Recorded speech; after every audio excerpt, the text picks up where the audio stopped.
You'll need to work until 73 to get the New Zealand pension, and if that doesn't happen, the country can't afford NZ Super anymore.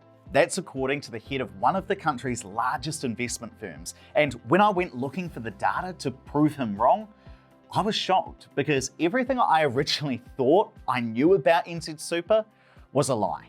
So here's what we're going to do. I'm going to show you the 3 biggest lies I discovered about NZ Super. Then I'll show you if the country really could go broke keeping our pension system as it is. So by the end of the video, you get to vote. Does NZ Super need massive changes, or is it all scaremongering?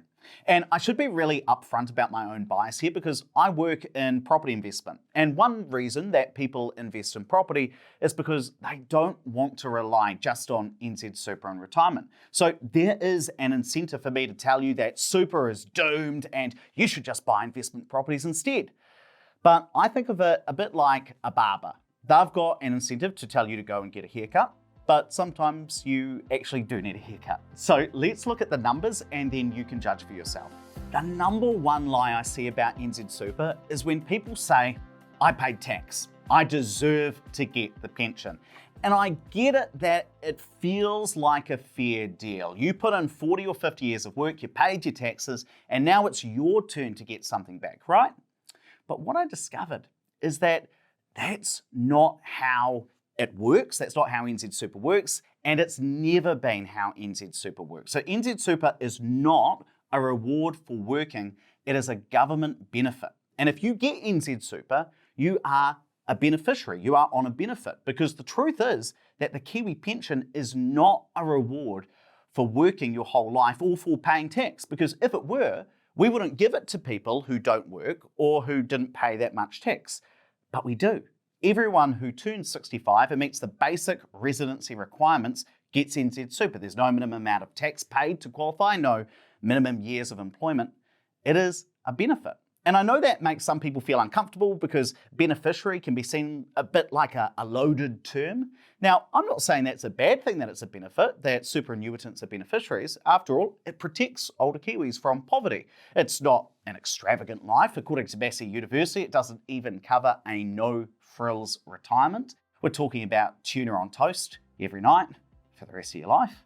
But you do need to understand the reality is that it is a benefit. Because if you think you've earned it, or it's some kind of reward that's owed to you because you worked really hard, you're telling yourself a story that actually isn't true. And the second big lie is that people think their tax money gets saved up somewhere like a big piggy bank, a big savings account, and then they get that back when they retire. Like KiwiSaver, but run even more by the government. That's not how it works, and it's not even close. NZ Super is what we call a pay-as-you-go system, which means that today's workers pay for today's retirees. So while you're working, your tax doesn't go into a pot with your name on it, or even a pot for everyone born in the same year as you. It goes straight out the door to pay for people who are already retired today. Now, when you eventually stop working and turn 65, the people who are working at that time, they're the ones that are going to be paying for you. So it's a bit like a chain.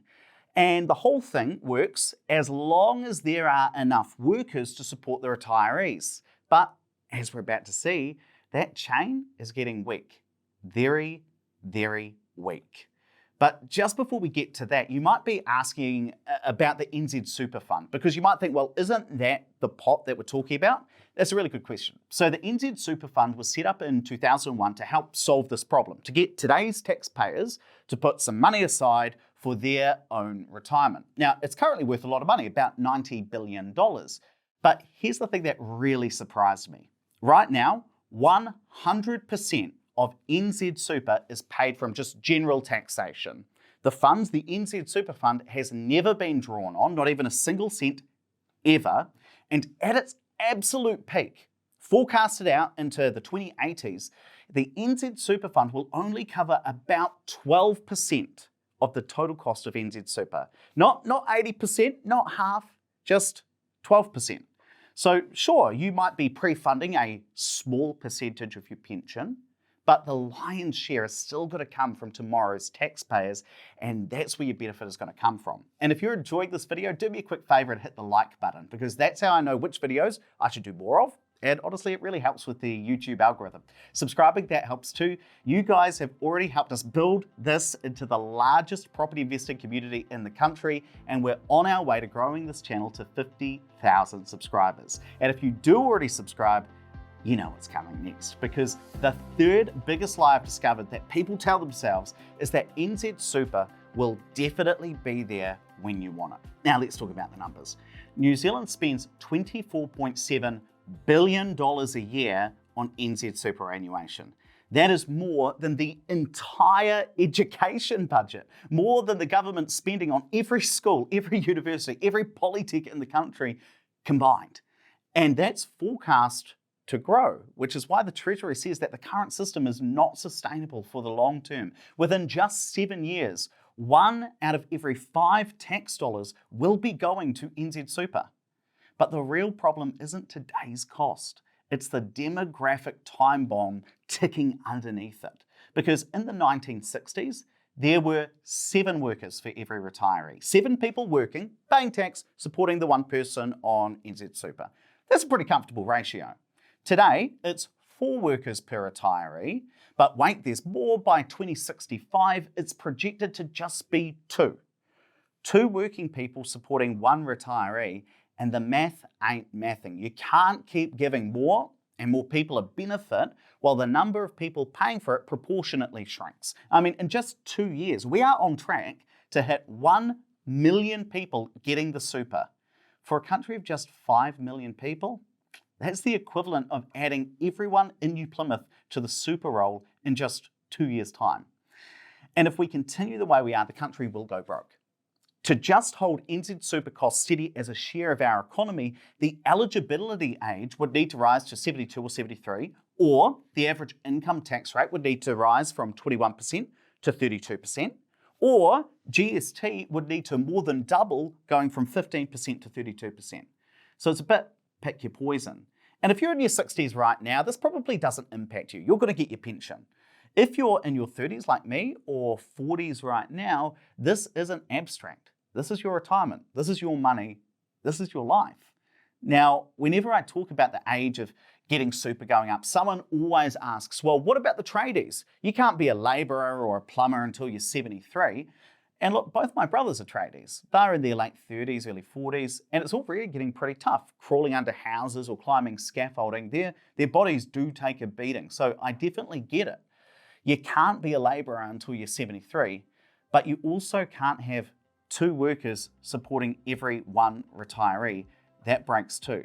And that's why the country has some really hard choices to make, and why you also have to make some hard choices about your own retirement. So those are the 3 lies, but let me show you what's actually going to happen, because our pension system has to change. One of the big problems is that NZ Super is universal. It's not means tested and not income tested. So you could earn $500,000 a year and still get NZ Super. If you look at Graham Hart, New Zealand's richest person for over 20 years, who's now worth over $12 billion, he meets every eligibility criteria for NZ Super.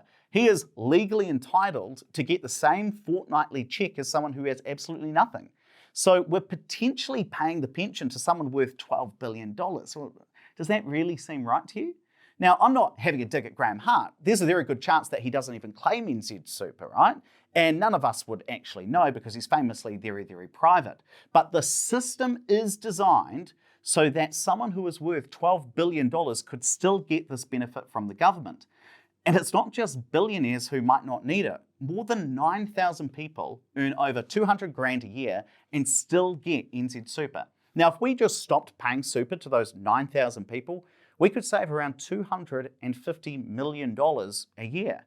Now, that's only, 1% of the total cost of NZ Super, but it's still $250 million a year.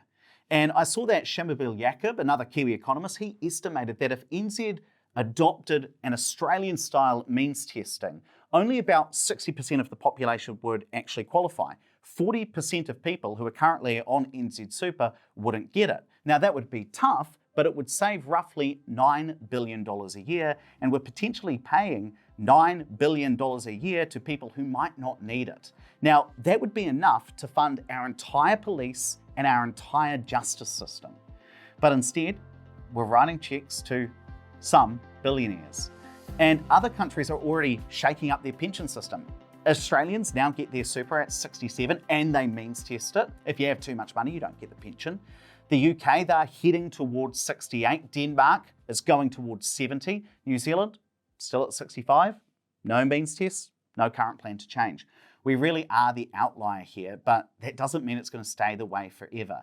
Because the reason nothing's changed is because every politician who wants to touch super loses votes. It's basically electoral poison. And so they kick the can down the road, and ultimately it means the country is going to have to make a bigger knee-jerk reaction to eventually fix the problem, but the problem still needs to be fixed. Something is going to change. The only question is when and how much the change will be.